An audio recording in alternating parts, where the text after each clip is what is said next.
बिस्मिल्लाहिर्रहमानिर्रहीम। अस्सलाम वालेकुम माय डियर स्टूडेंट्स, आज हम इस चैप्टर जो कि इलेक्ट्रिसिटी है इसके टॉपिक इलेक्ट्रिक पोटेंशियल को पढ़ने की एक अदना सी कोशिश करेंगे। डियर स्टूडेंट्स, इलेक्ट्रिक पोटेंशियल क्या है, इसको समझने के लिए सबसे पहले हम चलते हैं कि इलेक्ट्रिक पोटेंशियल एनर्जी क्या चीज है और ये कैसे हमें फाइंड होती है और एक्चुअली एक चार्ज पे इलेक्ट्रिक पोटेंशियल एनर्जी से क्या मुराद है। बच्चों देखो, सबसे पहले तो हम एक एनालॉगस एग्जांपल लेते हैं। फर्ज करें अगर मैं किसी भी बॉडी पर, लेट्स से इस मार्कर पे इसको कहीं जमीन से उठाकर और इसमें फोर्स लगाकर इसे किसी हाइट तक लेकर आता हूं, तो एक्चुअली मुझे ऐसा काम करने के लिए वर्क डन करना पड़ता है। यानी जब मैं फोर्स अप्लाई किया और फोर्स ने डिस्प्लेसमेंट अप्लाई किया, यानी अगर मैं एक बॉडी को उठा के किसी एक खास मुकाम तक लेके आता हूं तो एक्चुअली मुझे वर्क डन करना पड़ता है जो कि FD के बराबर होता है। और वर्क डन की सबसे पहली चीज होती है कि फोर्स लगानी है, और फोर्स इसमें जो लगेगी वो एक्चुअली mg की लगती है, इसके वेट के बराबर होगी। वैसे ma होती है, लेकिन चूंकि ग्रेविटेशनल एक्सेलरेशन की डायरेक्शन में आप इसको उठा रहे हैं तो mg हो जाएंगे। ये हमारे पास फोर्स लग रही है और इसमें जो टोटल वर्क डन आ गया वो FD आ गया। जब आप इसको किसी मतलूबा जगह पे जाकर होल्ड करते हैं तो एक्चुअली होता क्या है कि यही वर्क डन आपका पोटेंशियल एनर्जी में शिफ्ट हो जाता है। सारा वर्क डन पोटेंशियल एनर्जी में शिफ्ट हो जाता है। तो आपका यही चीज जो FD था, ये पोटेंशियल एनर्जी FD हो जाएगी। एक्चुअली F का मतलब वेट, D आपके पास हाइट है, तो वेट आपका mg होता है और ये h, यानी आपकी जो पोटेंशियल एनर्जी है that is equal to mgh, जो इसके अंदर स्टोर हो जाती है। सो इस पॉइंट पर पोटेंशियल एनर्जी स्टोर हो जाती है। सो जब आप इसको छोड़ देते हैं सो वो पोटेंशियल एनर्जी फिर आहिस्ता आहिस्ता काइनेटिक एनर्जी में शिफ्ट होती है, लेकिन टोटल एनर्जी हमेशा FD रहती है जो आपकी इस पॉइंट पर थी, जो आपने वर्क डन लगाया था। और जब इस पॉइंट पे पहुंचे तो सारी पोटेंशियल एनर्जी आपकी काइनेटिक एनर्जी में शिफ्ट हो जाती है और आपकी काइनेटिक एनर्जी mg हो जाती है। इन तमाम चीजों से हमने एक बात सीखी कि जब भी आप किसी चीज पर वर्क डन करेंगे तो वर्क डन करने के लिए सबसे पहले फोर्स अप्लाई की जाएगी, और फोर्स डायरेक्टली जब डिस्प्लेसमेंट ट्रेवल करेगी तो वर्क डन लगेगा, और वर्क डन जो होता है वो हमारे पास पोटेंशियल एनर्जी में स्टोर हो जाता है। डियर स्टूडेंट्स, बिल्कुल ऐसा ही इलेक्ट्रिक पोटेंशियल एनर्जी के साथ है। फर्ज करें आपके पास दो प्लेट्स मौजूद हैं, एक पे प्लस चार्ज है आपके पास और एक पे आपके पास नेगेटिव चार्ज है, ठीक है, और इनमें बराह रास्त एक फील्ड प्रोड्यूस हो रही है। आपने पिछले चैप्टर में पढ़ाया था कि फील्ड की जो डायरेक्शन होती है that is from positive to negative, positive से नेगेटिव की तरफ ये फील्ड आपकी प्रोड्यूस होती है। एग्जाम्पल, अगर मेरे पास एक चार्ज इस जगह पर मौजूद है, इस जगह पर एक टेस्ट चार्ज मौजूद है, टेस्ट चार्ज को Q0 से जाहिर करते हैं और ये हमेशा पॉजिटिव होता है, याद रखिएगा। Test charge which is positive and in a very small charge and that is placed at A, हमने इसको A में प्लेस किया हुआ है, और मैं चाह रहा हूं कि मैं इस चार्ज को उठा के इस B पोजीशन पे लेके आ जाऊं, यानी ये A से B पोजीशन पे आ रहा है। सिंस आप जानते हैं कि प्लस को कौन नेगेटिव क्या करता होता है, अट्रैक्ट करता होता है, ये एक्चुअली जा वहां रहा था, मैंने इसके अंदर एक फोर्स प्रोड्यूस की और फोर्स जो थी वो हमारे पास उसने यहां से यहां तक चार्ज को लाने में एक मदद फराहम की, और वो फोर्स किसके इक्वल थी, हमारे पास QE के इक्वल थी। ये आपने पीछे पढ़ा हुआ है, अगर आपको याद हो जब आपको कूलम्स लॉ पढ़ा था तो वहां इलेक्ट्रिक फील्ड इंटेंसिटी जो होती है वो F/Q के इक्वल होती है। जब Q को मैं यहां ले आऊं तो F is equal to QE के इक्वल होगा। इलेक्ट्रिक फील्ड भी वेक्टर क्वांटिटी है, E भी वेक्टर क्वांटिटी है। तो आपने एक्चुअली फोर्स यहां से यहां लगाई और आपके इस फोर्स के लगाने से जो है, जो कि इक्वल हुआ QE के, ये भी याद रखिएगा, QE के प्रोडक्ट के आपके फोर्स के लगाने से इसके अंदर वर्क डन प्रोड्यूस हो गया। क्या पैदा हो गया, वो जैसे यहां फोर्स लगाई आपने और बॉडी आपकी फोर्स की डायरेक्शन में गई और वर्क डन प्रोड्यूस हो गया हमारे पास, और वो वर्क डन किसके इक्वल था, पोटेंशियल एनर्जी में स्टोर हो गया हमारे पास। डियर स्टूडेंट्स, बिल्कुल ऐसा ही है यहां कि जब आप इसको यहां से फोर्स लगा के यहां लगाएंगे तो फोर्स क्यू ई के इक्वल है, और इसकी वजह से से यहां तक आपने वर्क डन प्रोड्यूस कर दिया। अब इस पॉइंट पर जो वर्क डन है आपका वो एक्चुअली इतना है, जहां से फर्ज करें अगर यहां से यहां तक की पोटेंशियल एनर्जी को फाइंड आउट करना है, सॉरी पोटेंशियल एनर्जी की बात कर रहा हूं, तो वो इस पॉइंट पर, बी पॉइंट पर, वो एक्चुअली यहां से यहां तक जो आपने वर्क डन किया हुआ था वो आपका इस बी पॉइंट पे पोटेंशियल एनर्जी के इक्वल होगा हमारे पास, बिल्कुल ऐसे ही जैसा यहाँ था हमारे पास। और वर्क डन आपको पता है किसके इक्वल होता है, एफ डी के। एफ डी, डी हमारे पास क्या है, यहां से यहां तक आपने जो डिस्प्लेसमेंट लाया था, और क्यू हमारे एफ हमारे पास क्या है, क्यू ई के इक्वल है, और ये हमारे पास डी के इक्वल है। डी की जगह पे डेल्टा आर, अगर आपका डिस्टेंस डेल्टा आर है, फर्ज करो ये वाला आर ए पोजीशन पे है, ये आर बी पोजीशन पे है, तो आप एक्चुअली यहां से यहां तक आर बी में से यहां तक आर ए माइनस कर दें तो डेल्टा आर आ जाएगा। सो आई कैन से कि ये क्यू ई डेल्टा आर के इक्वल है हमारे पास पोटेंशियल एनर्जी। तो स्टूडेंट्स, इस पोजीशन पे जब हमारा चार्ज पहुंचेगा तो इस पोजीशन पे चार्ज के अंदर जो पोटेंशियल एनर्जी होगी वो उतनी ही होगी जितना हमने इसके अंदर वर्क डन किया होगा। यहां ये एक बात करना चाहूंगा स्टूडेंट्स, ये जो हमारी इलेक्ट्रोस्टैटिक फील्ड हमारे पास इस जगह पर मौजूद है, ये हमारे पास कंजर्वेटिव होती है नेचर में, बिल्कुल जैसे ग्रेविटेशनल फील्ड हमारे पास जो है, ग्रेविटेशनल फील्ड जो हमारे पास है ये कंजर्वेटिव होती है। इसी तरीके से इलेक्ट्रिक फील्ड भी हमारी जो है वो कंजर्वेटिव होती है। कंजर्वेटिव का मतलब है एक जैसी है, वो पाथ को फॉलो नहीं करती। आप डायरेक्ट यहां से यहां आए, यहां से यहां आए, यहां से यहां आए, इट विल रिमेन सेम। इस पोजीशन पर जो पोटेंशियल एनर्जी रहेगी वो वही होगी, बेशक पाथ कोई भी फॉलो कर ले। तो यहां भी ऐसा ही है, ये तो आपने पिछले चैप्टर्स में भी पढ़ा हुआ है कि अगर आप ग्रेविटेशनल फील्ड में मूव करते हैं, एक पॉइंट से किसी पॉइंट तक जाने की कोशिश करते हैं, तो एक्चुअली इलेक्ट्रिक जो ग्रेविटेशनल फील्ड है वो हमेशा कंजर्वेटिव होती है, वो पाथ को फॉलो नहीं करती। बेशक आप ये जाके यहां पहुंचे, ये जाके यहां आ जाए। So if you are at the same point then you have the same potential energy at that point, or work done as well. So students, as a whole हमने electric potential energy को क्या पढ़ा कि electric potential energy is defined as the total work done in bringing a charge from one point to the other point. Total यानी तो what is potential energy? The total force applied to bring a charge from one point to another point, and that work done is actually the potential energy. उसी work done को उसकी potential energy कहेंगे, जो कि q e delta r के equal होती है। वैसे इसका साइन के बारे में हम बाद में डिस्कस करेंगे। सो ये हमारे पास इलेक्ट्रिक पोटेंशियल एनर्जी थी।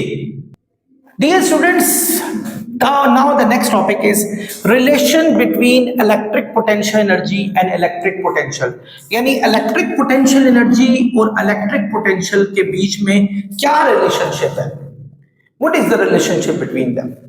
Dear students, कभी आप लोगों ने देखा एक बच्चा बड़ा अच्छा काम कर रहा होता है, फर्ज करें एक बच्चे ने मार्क्स बड़े अच्छे लेकर आ गया and he got 900 marks out of 1000। हम कहते हैं यार बड़ा पोटेंशियल है इस बच्चे में। अब दूसरा बंदा जो सुन रहा होगा वो कहेगा अच्छा बड़ा पोटेंशियल है भाई, आप ये पत्थर भारी सा उठा के यहां तक ले जा सकते हैं। तो कहेगा नहीं सर, आप गलत रॉन्ग समझे हैं। मेरे फादर ने अगर पोटेंशियल का कहा है तो उन्होंने पढ़ाई के लिहाज से पोटेंशियल का कहा है, किसी काम के लिहाज से पोटेंशियल का नहीं कहा। ऑन द सेम टाइम एक और फादर अपने बच्चे के बारे में कहता है कि मेरे बच्चे में बड़ा पोटेंशियल है, उसने भारी भारी पत्थर उठा के यहां से दूसरे मुकाम पर लेके चला गया। अब कोई उससे क्वेश्चन करता है अच्छा तुमने ड्राइविंग बड़ी अच्छी कर लेते हो, तो उसने कहा सॉरी अंकल आपने गलत समझा, मेरे फादर ने पोटेंशियल का कहा है वो सिर्फ और सिर्फ मजदूरी के हवाले से कहा है कि ये बहुत अच्छा मजदूर हो सकता है अपनी लाइफ में। इस तरह ड्राइविंग का पोटेंशियल, हर एक का पोटेंशियल उसकी अपनी पर्सनल फील्ड में लाजमी होता है। बिल्कुल इसी तरीके से अगर एक पत्थर को आप उठाकर किसी मुकाम पर लेके आ जाए तो कितना वर्क डन करना पड़ा इस मैथ में, दैट इज कॉल्ड कि ये उसका पोटेंशियल है, ग्रेविटेशनल पोटेंशियल है उसका। कितना ग्रेविटेशनल पोटेंशियल है कि एक मास पे कितना वर्क डन करना पड़ा, that is called gravitational potential. बिल्कुल जिस तरह बच्चों की एग्जांपल में दे रहा था, एक बच्चे की एफर्ट विद रिस्पेक्ट टू उसकी पढ़ाई, उसका पोटेंशियल है। एक बच्चे का पोटेंशियल उसकी जो वर्क डन है with respect to its his labour, जो उसने लेबर का काम किया, सो वो उसका पोटेंशियल है। यहां भी ऐसा ही है स्टूडेंट्स। देखिए अगर फर्ज करें मेरे पास दो किस्म के प्लेट्स दी हुई है, एक पे प्लस चार्ज है और एक पे माइनस चार्ज है, तो फील्ड आपको पता है प्लस से माइनस की तरफ प्रोड्यूस होगी। So we got so many lines but I am drawing some. तो अगर मैं इस चार्ज को उठाकर यहां तक यानी ए से बी तक लाने में कामयाब हो जाता हूं, सो जो मैंने जितना भी वर्क डन इसमें अप्लाई किया, इस चार्ज के हिसाब से अप्लाई किया, इस चार्ज के हिसाब से अप्लाई किया, वो इलेक्ट्रिक पोटेंशियल हो जाएगा। I could put a lot of work done to bring it this charge from here to here. मैं बहुत ज्यादा वर्क डन करता हूं, जितना वर्क डन करूंगा उसके अंदर, उस चार्ज के अंदर उतना ही पोटेंशियल होगा। So actually potential is defined as the total work done with respect to its charge. Charge के हिसाब से बॉडी में कितना वर्क डन किया, so that is called potential, उसको पोटेंशियल कहेंगे। कभी कभी ऐसा होता है स्टूडेंट्स कि आप जितनी मर्जी कोशिश करें, you can not take this charge from here to here, आप नहीं ला सकते। क्यों? आपके पास मतलूबा पोटेंशियल नहीं होता। जैसे फर्ज करें अगर मेरे पास एक सिलेंड्रिकल बॉडी है, कंडक्टिंग सिलेंड्रिकल बॉडी, और इसमें मैं एक प्लस का और एक माइनस का चार्ज लगा देता हूं, और मैंने एक्चुअली इसमें से करंट को गुजारना है, तो करंट एक्चुअली होता ही जब चार्जेस यहां से यहां फ्लो करते हैं, चार्जेस को फ्लो करने के लिए मतलूबा पोटेंशियल लाजमी होना चाहिए। यानी ये बिल्कुल ऐसा ही है कि जैसे फर्ज करो अगर मैंने पहाड़ी रास्ता अख्तियार करना है तो मेरे अंदर इतना पोटेंशियल होना चाहिए कि मैं उस पहाड़ी रास्ते को आराम से क्रॉस कर सकूं। तो अगर मेरे अंदर होगा तो मैं कहूंगा मेरे अंदर बड़ा पोटेंशियल है भाई। जैसे फर्ज करें आप एक कार है, कार में आप दो बड़े बड़े बेड लाद के नहीं ले जा सकते, but on the other hand you can do it on truck. आप ट्रक पे कर सकते हैं क्योंकि ट्रक का बहुत बड़ा पोटेंशियल है, truck can do very heavy work, बहुत ज्यादा काम करता है। सो अगर इस बैटरी के अंदर इतना पोटेंशियल नहीं है कि वो इसके जितने भी एटम्स हैं जो कि वाइब्रेशनल मोशन में मौजूद हैं, कि ये उनके बीच में से, उनकी रेजिस्टेंस में से आराम से निकल सके, तो मैं कहूंगा इसका इलेक्ट्रिक पोटेंशियल इतना स्ट्रांग नहीं है कि वो इसमें से निकल सके। So we must have a battery that have enough potential to take the charge from this body. ये बिल्कुल ऐसा ही है जैसे आप छोटा सा बैटरी सेल ले लें और आप उससे एक बड़े बल्ब को चलाने की कोशिश करें, वो ऐसा मुमकिन नहीं होगा क्योंकि उसके अंदर इतना काम करने की सलाहियत ही नहीं है कि वो इतना वर्क डन उसके अंदर चार्ज को गुजारने में कर सके। So total work done in a unit charge is known as electric potential. ठीक है स्टूडेंट्स, तो ये हमारे पास इलेक्ट्रिक पोटेंशियल हो गया। W जो है इसकी यूनिट जाउल होती है, इसकी यूनिट हमारे पास कूलम होती है, तो एक्चुअली इसकी यूनिट हो जाएगी जाउल पर कूलम, जिसको हम वोल्ट भी कहते हैं। ये एक बड़े मशहूर साइंटिस्ट थे, बल्कि इंजीनियर थे, जिनका I am so sorry, coulomb पता नहीं क्या मेरे माइंड से मैं सोच रहा था, कूलम, सी, जाउल पर कूलम। ये एक बड़े मशहूर साइंटिस्ट बल्कि इंजीनियर थे जिनका नाम था अलेजेंड्रो वोल्टा, जिनने पहली जो है ना केमिकल बैटरी जो है वो इन्वेंट की थी। ये उनके नाम से इसकी यूनिट वोल्ट रखी गई। ठीक है, V की यूनिट वोल्ट है हमारे पास, which is equal to joule per coulomb. जो कि इसके इक्वल होती है। ये तो था स्टूडेंट्स एक छोटा सा तारुफ इलेक्ट्रिक पोटेंशियल का। What is electric potential energy that I told you before, वो किसके इक्वल होती है? ये देखें, V is equal to W by Q। आपको याद होगा मैंने क्या कहा था कि जब आप एक बॉडी को यहां से ड्रैग करके यहां तक लेकर आएंगे तो आपको क्या करना पड़ेगा? वर्क डन करना पड़ेगा। आप जितना भी वर्क डन करेंगे इसको यहां से यहां तक लाने में, वो सारा वर्क डन उसकी पोटेंशियल एनर्जी में स्टोर हो जाएगा। So actually this work done is actually equal to the potential energy that has been applied on this charge। ये इस चार्ज पे अप्लाई कर दी गई। Q वहां जाके मल्टीप्लाई होगा तो W is equal to QV के इक्वल होगा, और ये W उसकी पोटेंशियल एनर्जी में स्टोर हो जाएगा जो कि QV के इक्वल है। आई होप स्टूडेंट्स आप इस बात को समझ गए होंगे। स्टूडेंट्स आगे चलते हैं, आगे क्या है?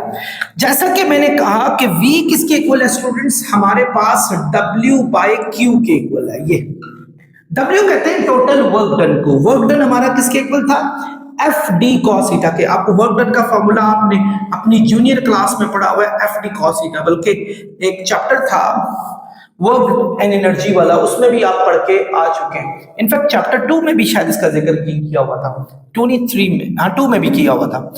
सो अब आपने जब यहां से यहां तक वर्क डन किया, that is equal to FD। D है डिस्टेंस, डिस्टेंस हमारे पास R है यहां से यहां तक, FD cos थीटा Q, ये इसके इक्वल होगा। अब आप देखें व्हाट इज थीटा? थीटा कहते हैं the angle between force and displacement. ठीक है, डिस्प्लेसमेंट के बीच में और फोर्स के बीच में हमारे पास क्या वो जो है वो एंगल है, ये आपने बताना है। स्टूडेंट्स एक बात याद रखें, आपकी इलेक्ट्रिक फील्ड यहां से यहां प्रोड्यूस हो रही है। ये इलेक्ट्रिक फील्ड यहां से यहां प्रोड्यूस हो रही है, यानी इलेक्ट्रिक फील्ड की डायरेक्शन उस साइड पे और इसकी डायरेक्शन इस साइड पे। जब हम फोर्स को इलेक्ट्रिक फील्ड की फॉर्म में पढ़ते हैं तो electric field is equal to होती है F बाय Q के। तो फोर्स हमारे पास आ जाएगी QE, इसके इक्वल आ जाएगी। तो हम अगर इस फोर्स की जगह पे QE डाल दें, ये हमारे पास R है, cos हमारे पास थीटा जो है वो 180 डिग्री के इक्वल आ रहा है, क्योंकि एक्चुअली R की डायरेक्शन इस साइड पर है और इलेक्ट्रिक फील्ड की डायरेक्शन आपकी उस साइड पर है। दे बोथ आर अपोजिट, यानी इलेक्ट्रिक फील्ड उस साइड पर है और R हमारा इस साइड पे, तो दोनों के बीच में 180 डिग्री का एंगल प्रोड्यूस हो रहा है। तो हमारे पास Q से कैंसिल हुआ, तो cos 180 स्टूडेंट्स होता है -1 के इक्वल। -1 को जब मल्टीप्लाई करेंगे -ER, ये हमारे पास V जो हमारे पास इलेक्ट्रिक पोटेंशियल है उसकी टोटल वैल्यू हमारे पास आ जाएगी।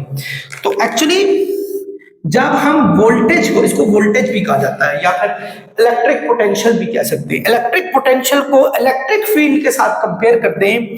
So electric potential is equal to the product of electric field intensity and the distance achieved by a charge from one place to other place but in opposite position, opposite direction, यानी opposite direction में हमारे पास जो achieve हुई होती है। Dear students, तो actually voltage हमारी किसके इक्वल हो जाती है स्टूडेंट्स? वोल्टेज हो जाती है -ER के। ये हमने फाइनल पढ़ा। अब इलेक्ट्रिक फील्ड क्या चीज है? ये देखें, ये इलेक्ट्रिक फील्ड यहां देखें, इसको तो नंबर 1 बना के एक साइड पर रखें। इलेक्ट्रिक फील्ड है F बाई Q के, ये, और F के बारे में आपने पढ़ाया हुआ है। F किसको कहते हैं? 1/4 pi epsilon not Q1 Q2 over R square, ये, और ये हमारे पास इलेक्ट्रिक फील्ड का फॉर्मूला है। और सॉरी, ये भी Q है, ये मैंने लगाई नहीं, Q, तो Q से कट गया, ठीक है। तो हमारे पास एक का नाम मैंने Q1 रखा है, एक का Q2, यानी एक वो चार्ज है जिसकी तरफ आप जा रहे हैं, एक वो चार्ज है जिसको लेके जा रहे हैं। So you got 2 different charges, one is that you are dragging and the second is where you are dragging, actually जहां जिसकी इलेक्ट्रिक फील्ड प्रोड्यूस हुई भी है। सो ये मैंने लगाया। तो इलेक्ट्रिक फील्ड का फॉर्मूला, ये सारा K कांस्टेंट है, K जिसको कूलम कांस्टेंट भी कहते हैं, और इसकी जो वैल्यू होती है वो हमारे पास, इसकी वैल्यू हमारे पास 9 मल्टीप्लाई 10 टू रेस पर 9 न्यूटन मीटर स्क्वायर पर कूलम स्क्वायर होती है। ये के की वैल्यू है। ये हमारे पास Q ओवर R स्क्वायर आ गया। ये इलेक्ट्रिक फील्ड का हमारे पास ये आ गया फॉर्मूला। अगर मैं इस इलेक्ट्रिक फील्ड के फॉर्मूले को यहां लगा दूं और एक मिनट के लिए मैं माइनस को इग्नोर कर देता हूं। माइनस एक्चुअली हमें माइनस क्या दिखाता है? माइनस ये बताता है कि वोल्टेज और इलेक्ट्रिक फील्ड के बीच में एक्चुअली जो आप डिस्टेंस अचीव कर रहे हैं that is opposite to the field, यानी वो फील्ड के अपोजिट जा रहे हैं, यानी जो डिस्टेंस और इलेक्ट्रिक फील्ड के बीच में अपोजिट रिलेशन है। बाकी इसका कोई मतलब नहीं होगा, यानी बाकी हमारे पास एज यूजुअली V का फॉर्मूला ER ही रहेगा हमारे पास। अगर मैं E का ये फॉर्मूला इस जगह पे के Q ओवर R स्क्वायर लगाऊं और ये भी R है, R उससे कैंसिल हो जाएगा, तो V का फॉर्मूला हो जाएगा के Q बाय R। हमारे पास ये फॉर्मूला इसका आ गया। डियर स्टूडेंट्स, ये तो चले एक चार्ज के वाले से ना। सो if you got so many charges, आपके पास बहुत ज्यादा चार्जेस हो, बहुत ज्यादा चार्जेस, और उनको आप इस इलेक्ट्रिक फील्ड में लेके आना चाहें, और कोई डिफरेंट डिस्टेंस ट्रेवल करता हो, कोई डिफरेंट डिस्टेंस ट्रेवल करता हो, तो उसमें यही फॉर्मूला हमारे पास V इज इक्वल टू के summation of Q over R बनता है, और समेशन n 1 से लेकर I 1 से लेकर n तक जाएगा। ये इसका मतलब ये हुआ कि Q की वैल्यू 1 भी हो सकती है और डिस्टेंस 1 हो जाएगा। यानी आपने अगर टोटल वोल्टेज फाइंड करनी है, total electric potential find out करना है, सो आप एक चार्ज को अगर यहां से यहां तक ले जाते हैं उसका क्या इलेक्ट्रिक पोटेंशियल था, दूसरे को यहां से यहां तक ले जाते हैं उसका क्या इलेक्ट्रिक पोटेंशियल, सबके इलेक्ट्रिक पोटेंशियल्स को आप ऐड कर दें तो हमारे पास टोटल वोल्टेज उसकी आ जाएगी, टोटल इलेक्ट्रिक पोटेंशियल आ जाएगा कि कितना आपने अचीव किया।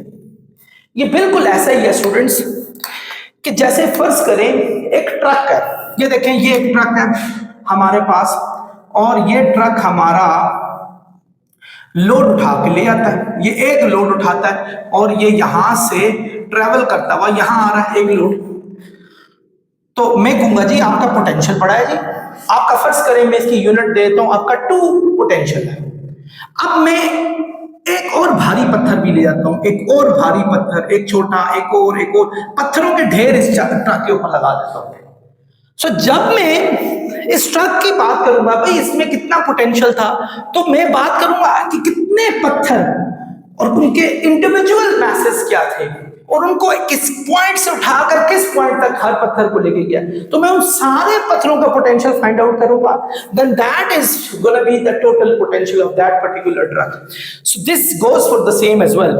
So if you got so many charges and you are bringing those charges in the opposite field, so for every charge the total potential you have got for that particular charge should be added on the other charges potential as well. So सब potentials को आपने add करना है और add करके total electric potential find करना है, which is gonna be V is equal to K summation of QI divided by RI. I hope आप मेरे लेक्चर को समझ गए होंगे।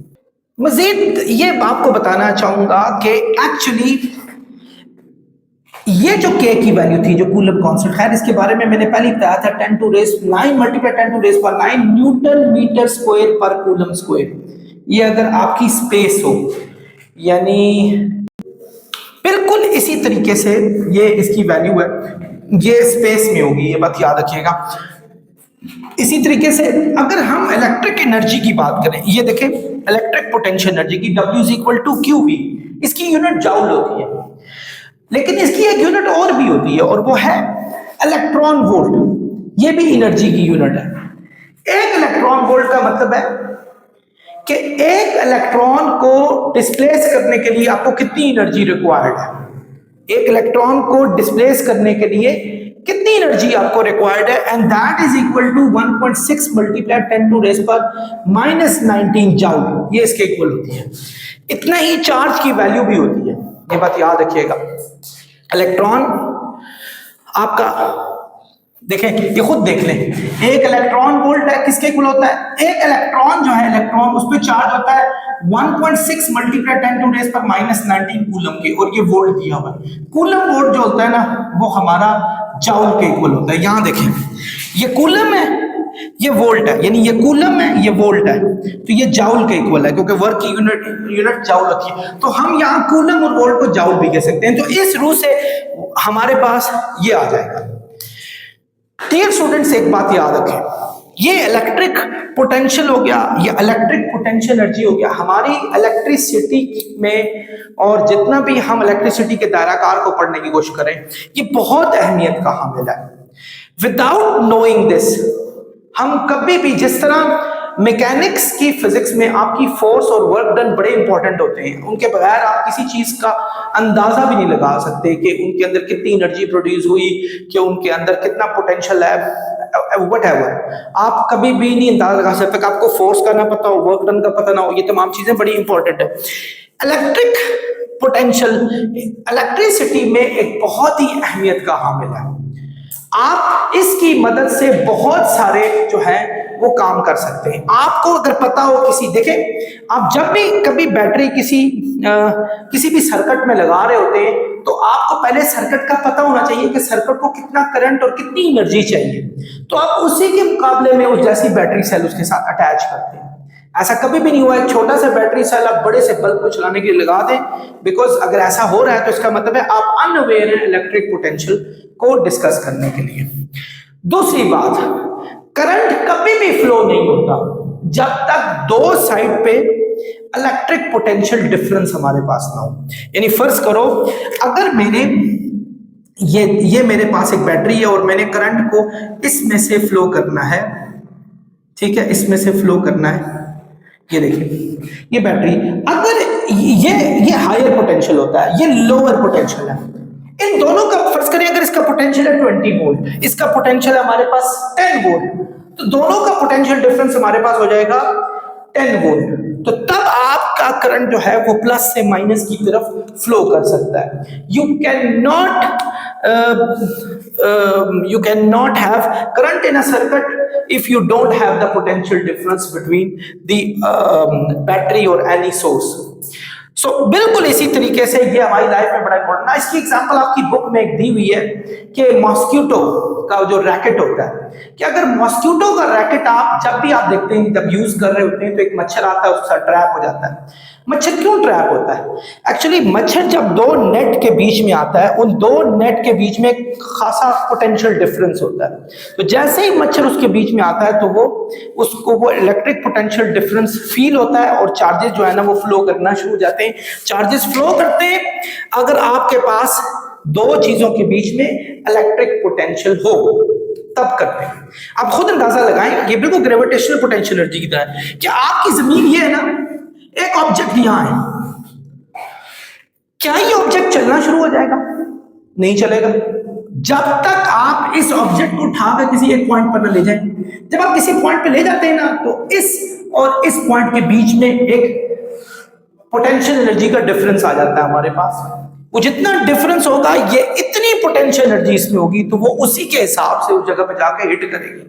But if you place that particular stone on earth, that is not going to go anywhere because it doesn't have any potential energy. It has zero potential energy. Same like this. I hope students आपने lecture को अच्छे तरीके समझा होगा। Comment में लाजमी इसका इजहार करें और एक दफा आप इसको स्क्रीनशॉट भी ले सकते हैं। नेक्स्ट लेक्चर तक स्टूडेंट्स आपसे खुदाफिज चाहता हूँ। अस्सलाम वालेकुम।